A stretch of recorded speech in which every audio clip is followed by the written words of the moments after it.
In this video, I'm going to demonstrate hip hinging. So how to do that properly, how to make sure your back isn't bent or rounded over or hyperextended. You're not going to be pinching in through your hips, etc. And then we are also going to cover a Romanian deadlift as well. So I'm going to stand to the side here so you can watch me from the side. I want you to pay close attention to my back. So for the hip hinge, this is a different movement than the squat.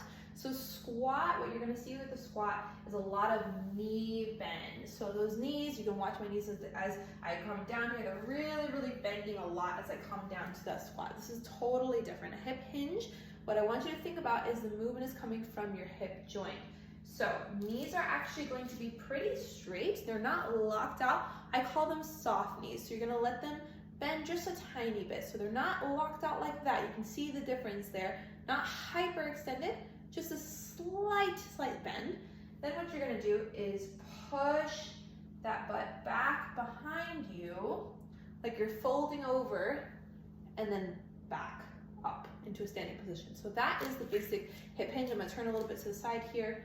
So knees are soft here. There is a little tiny bit of a bend, but the majority of the motion is coming from my hip joint. So that is your basic hip hinge. Now, if you watch my back here, my back is relatively straight. It is not rounded over excessively like that, but it's also not excessively arched like that either, because that's gonna cause jamming in that front part of the hip as well. That can put a lot of strain and pressure through the low back as well. So we wanna find that sweet spot where we are keeping the back flat and then coming right back up. As far as breathing, what we wanna do with this one is inhale a little bit as we lengthen through those muscles, and then we're going to exhale as we come up.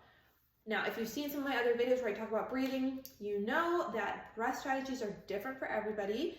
I always like to go over these in treatment sessions. So what that means is that if you find that breathing in as you lengthen and hinge down and exhaling as you come up doesn't work right for you, it causes more symptoms, causes pain, just feels off, uncomfortable, awkward, etc. Make sure to talk to me about it, and also let's switch up your breath strategy, your breath pattern. But for the majority of my clients, that usually feels pretty good, helps to manage pressure inside the body appropriately. So going into the RDL now, Romanian deadlift, what we'll do here with a little bit of weight or not, depending on where you're at in your rehab journey, you are going to simply hold onto those dumbbells, hinge downwards, keeping that back flat, and then pull up. You should feel that pull right behind your hamstrings and perhaps even a little bit into the glutes as well, and then pull up. So pretty much the exact same movement there. It's the hip hinge and then the RDL, the Romanian deadlift, but that is how you do those exercises. If you have any questions, let me know.